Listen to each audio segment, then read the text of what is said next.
मैं अंजलि कुमारी, guest faculty इतिहास विभाग, डीएवी पीजी कॉलेज सिवान। आज मैं 1857 के विद्रोह के स्वरूप के विषय में चर्चा करने जा रही हूँ।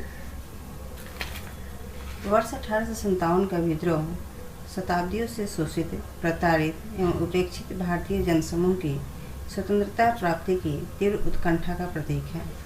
1857 ईस्वी में हुए इस विद्रोह के संपूर्ण घटनाक्रम पर सूक्ष्म दृष्टि डालने से स्पष्ट हो जाता है कि यह एक राष्ट्रीयता की भावना से ओतप्रोत स्वतंत्रता संघर्ष था। परंतु कुछ अंग्रेज इतिहासकारों और उनके समर्थक भारतीय इतिहासकारों द्वारा इसे सैनिक विद्रोह अथवा गदर की संज्ञा प्रदान कर इसके महत्व को कम करने की कोशिश की जाती रही है।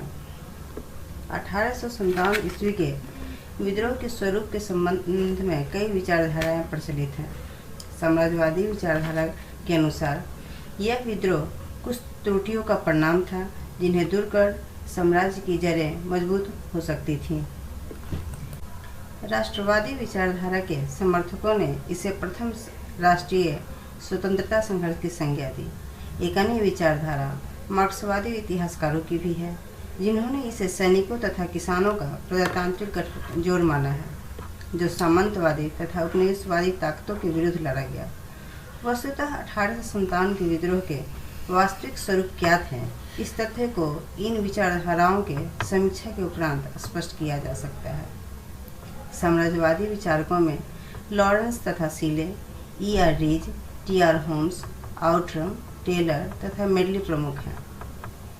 लॉरेंस तथा सीले ने 1857 के विद्रोह को सिर्फ सैनिक विद्रोह माना।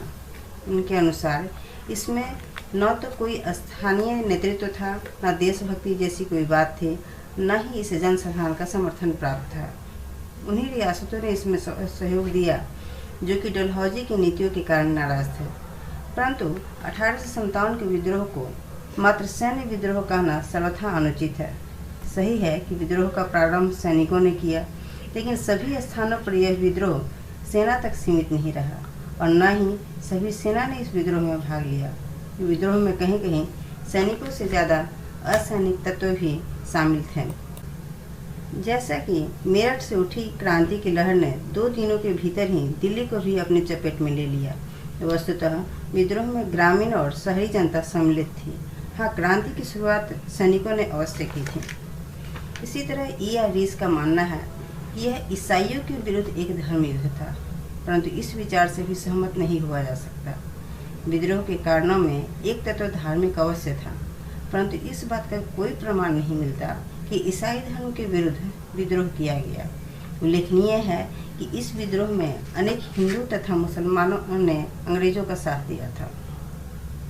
T.R. होम्स का मानना है कि यह सभ्यता और बर्बरता के बीच में एक संघर्ष है, परंतु यह व्याख्या भी पक्षपातपूर्ण तथा उनकी संकीर्ण मनोवृत्ति का ही परिचायक है। विद्रोह में दोनों पक्षों द्वारा क्रूरता दिखाई गई। दिल्ली, लखनऊ, कानपुर में और भारतीय पक्ष ने क्रूरता दिखाई तो दिल्ली, इलाहाबाद, बनारस आदि में अंग्रेजों द्वारा लिया गया बदला सभ्यता का प्रतीक नहीं हो सकता। विद्रोह के दौरान, विद्रोह के पश्चात अंग्रेजों ने निर्दोष भारतीयों के प्रति नृशंसता का परिचय दिया। सच तो यह है कि संपूर्ण अंग्रेजी शासन ही भारत में अत्याचार का परिचायक था। इसी तरह आउट्रम और टेलर ने 1857 के विद्रोह को अंग्रेजों के विरुद्ध हिंदू और मुसलमानों के बीच षड्यंत्र माना है, परंतु यह बात भी पूर्णतः युक्तिसंगत नहीं है। पहली बात तो यह प्रमाणित तथ्य है ही नहीं कि विद्रोह का कोई संगठन था। द्वितीय, विद्रोह के समय अनेक स्थानों पर हिंदू मुस्लिम एकता दृष्टिगत हुई, किंतु दोनों के बीच मौलिक विभिन्नताएं भी मौजूद थीं। इतिहासकार मेडली के अनुसार यह श्वेतों और अश्वेतों के बीच सर्वश्रेष्ठता के लिए संघर्ष था। श्वेत लोगों में एकता की बात तो विश्वसनीय लगती है, परंतु यह मानने का कोई आधार नहीं है कि अश्वेत लोग सूत्रबद्ध थे। अगर सही अर्थों में यह काले और गोरों के बीच संघर्ष होता तो निसंदेह विजय काले लोगों की ही होती। अंग्रेज विद्रोह को कुचलने में इसलिए भी सफल रहे कि अश्वेतों का अधिकांश भाग उनके समर्थन में था। इस प्रकार हम देखते हैं कि साम्राज्यवादी इतिहासकारों की व्याख्या पक्षपातपूर्ण है। हालांकि अंग्रेजी सांसद बेंजामिन डिज़रेली ने इसे राष्ट्रीय विद्रोह की संज्ञा दी है। राष्ट्रवादी विचारकों की बात करें तो इसमें वीडी सावरकर, अशोक मेहता, जवाहरलाल नेहरू, विपिन चंद्र जैसे इतिहासकार शामिल हैं। इन्होंने इसे सुनियोजित स्वतंत्रता संग्राम मानते हुए यह सिद्ध करने का प्रयास किया कि 1826-27, 1831-32, 1843 और 1854 के विद्रोह 1857 में होने वाले महान स्वतंत्रता संग्राम के पूर्व अभ्यास मात्र ही थे। इनके अनुसार यह विद्रोह एक सुनियोजित प्रयासों का परिणाम था तथा अपने मूल चरित्र में राष्ट्रीय विद्रोह भी था। परंतु वास्तविक विश्लेषण किया जाए तो 1857 ईस्वी के विद्रोह का कोई निश्चित राष्ट्रीय स्वरूप नहीं था। विद्रोह में जिन विभिन्न तत्वों ने भाग लिया उन्हें कभी यह एहसास नहीं हुआ कि वे एक राष्ट्र के अंग है जिसका सम्मिलित आर्थिक, सामाजिक तथा राजनीतिक अस्तित्व हो सकता है। विद्रोह के सामंती नेताओं ने ऐसी कोई योजना एवं भारतीय समाज के निर्माण हेतु ऐसा कोई कार्यक्रम तैयार नहीं किया था जिसे राष्ट्रीय कहा जा सके। फिर इस विद्रोह का क्षेत्र भी काफ़ी सीमित था। इसमें पंजाब, कश्मीर, उड़ीसा, असम, दक्षिण भारत आदि क्षेत्र सम्मिलित ही नहीं थे, इसलिए भी इसे राष्ट्रीय विद्रोह नहीं माना जा सकता। आर.सी. मजूमदार तथा एस.एन. सेन ने 1857 के विद्रोह के स्वरूप में कुछ नवीन तथ्यों को सामने लाया है।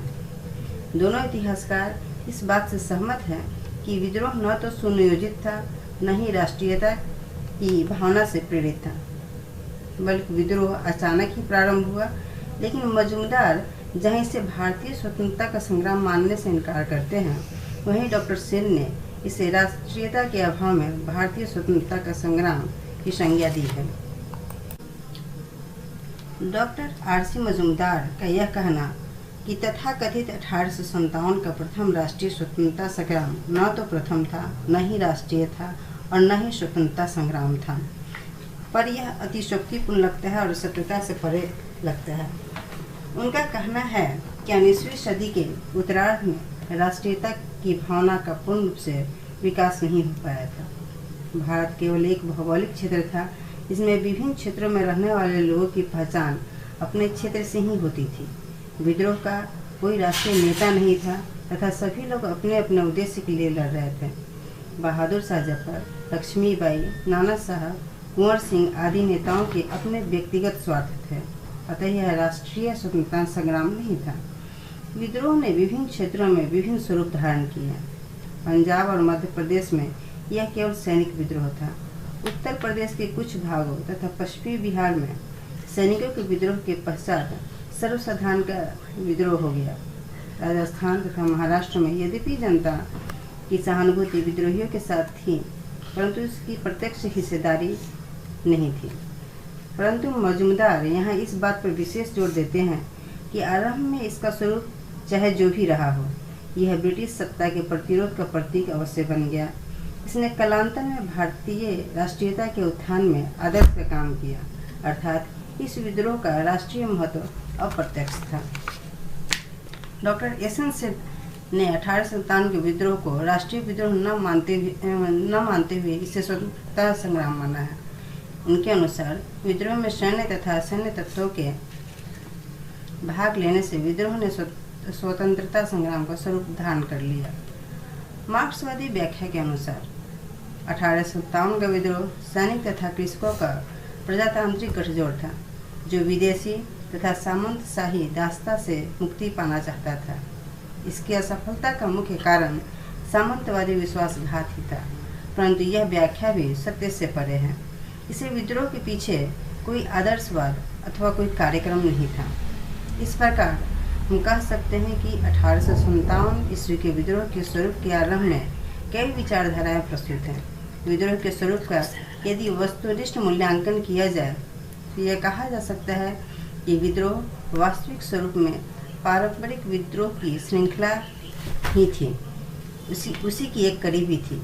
इससे पुरानी रूढ़िवादी और सामंती शक्तियाँ तथा गद्दी से हटाए गए रजवाड़े अपनी खोई हुई प्रतिष्ठा प्राप्त करना चाहते थे। तथा उनका उद्देश्य पूर्ववत स्थिति को ही बहाल करना था। इसमें अनेक सैन्य और असैन्य तत्वों द्वारा शामिल होकर साम्राज्यवाद को उखाड़ने का प्रयत्न किया गया। अतः सीमित अर्थों में इसे ब्रितानी शासन व्यवस्था से मुक्ति अर्थात स्वतंत्रता का एक सशक्त प्रयास कहा जा सकता है। धन्यवाद।